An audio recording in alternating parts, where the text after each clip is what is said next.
Ce qui a mené Dr Mou dans la politique, je parle de l'historique, c'est le fait d'avoir exercé à l'hôpital du Port pendant 6 ans.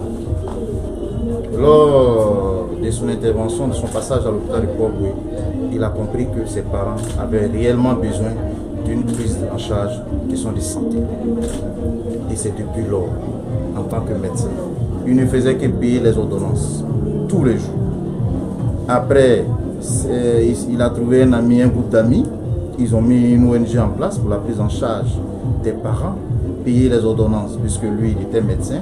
Il n'était pas le seul médecin et comme il aime le dire, il n'était pas le meilleur. Mais ses parents venaient parce que c'est leur fils.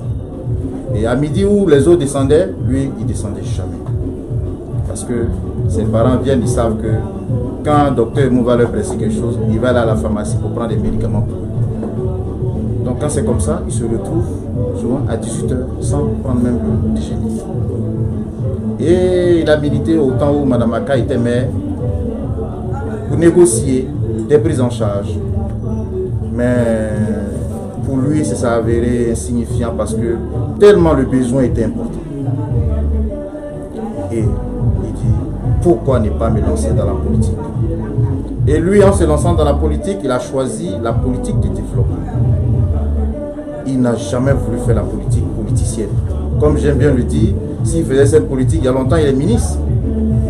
Mais il a décidé d'être un acteur du développement. Depuis plus d'une dizaine d'années, il a couru derrière ce poste de maire. Et Dieu a fait grâce en 2018. Il a été consacré. Sa première sortie dès son investiture, c'est la visite de l'hôpital du Port pour s'enquérir des nouvelles. Et il a été vraiment effondré. Je le dis, le mot n'est pas fort. Il a été effondré de voir un hôpital où la devanture est tellement magnifique, mais à l'intérieur vide. Le docteur a fait diligence, donné des instructions faibles pour que l'hôpital soit réhabilité et relever le niveau plateau technique. Nous autres, conseillers en charge des questions de santé, donner des instructions. On a vu des fournisseurs proposer des performances parce que pour lui, il fallait un plan Marshall pour l'hôpital du Port. Dr Mou l'a dit, il est en train de le faire. Aujourd'hui, il a prévu un budget de 160 millions pour le seul hôpital du Port.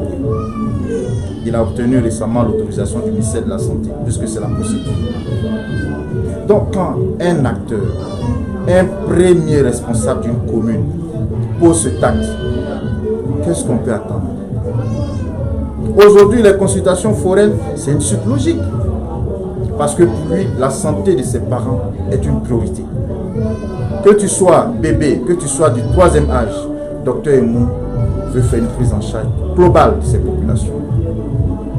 En initiant ces consultations foraines, Dr Mou veut amener les populations à se rapprocher de leur centre de santé, les gestionnaires des centres de santé à se rapprocher de leur population. Parce que pour lui, Port-Boué c'est un. Et si tout le monde est en bonne santé à Port-Boué, lui, Dr Mou, il a gagné son combat. C'est ça, Dr Mou. Et c'est ce qui nous a amené nous autres à le suivre parce que il a été toujours conséquent par rapport à ce qu'il dit. Moi, à notre premier contact plutôt, il a posé un acte qui jusque-là est resté dans ma mémoire. La structure Caritas n'avait jamais fait de courrier. Je me rappelle bien, je suis là-bas depuis les années 2000. La structure a sollicité en son temps la mairie pour avoir même une subvention. Jamais. La structure n'a jamais sollicité le maire qui est devenu le candidat Emou. Mais Dr Mou a appelé les responsables de la Caritas un matin. Je viens vers vous. Il arrive avec une ambulance. C'est ça m'a marqué. C'est ce qui m'a fait fléchir. Et puis j'ai dit non, ce monsieur, je pense qu'il est loin des autres politiciens. Parce que pour moi, c'est un modèle. C'est ce qui fait que nous l'accompagnons aujourd'hui au conseil municipal. Et en mettant en place ce projet de consultation foraine, qui rapproche aujourd'hui, vous voyez les populations, on a vu à Diaoui, on voit aujourd'hui Vridicité, on voit d'ici demain Canal, derrière WAF. Je pense que c'est la mission que Dr Mou s'est assignée. S'occuper de ses parents, comme il aime bien le dire, s'occuper de ses parents.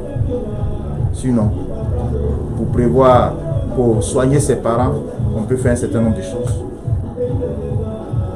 Il pouvait faire des dons, mais la santé d'abord. C'est qu'on a bonne santé, tout le reste est possible. Donc, chers frères, nous autres, nous sommes fiers d'être dans ce conseil municipal, où à la tête, nous avons un homme de vision. Un homme de vision, je pèse bien mes mots, parce que lors de notre passage à Barcelone, en France, le monsieur qui s'appelle Dr Mou Sylvestre n'a pas pris même 1 heure pour aller se balader quelque part. Il a toujours pris des contacts. Il a toujours pris des contacts pour le bien de ses populations. Tout ce qu'il a comme échange, c'est pour le bien de ses populations. Aujourd'hui, nous autres, ses collaborateurs, nous prions le Seigneur qu'il mette sa main sur lui. Pour que 2023, pour nous, 2023, c'est lycée. Parce qu'il est là pour s'occuper de ses parents. Et je pense que ça va évoluer. En tout cas, pour le mot de fin, je tiens à dire merci. Merci à Dr Mou. Que le Seigneur bénisse tout le conseil municipal, bénisse tous ces gestionnaires aussi qui s'impliquent au quotidien pour le bien-être de nos populations. Je vous remercie.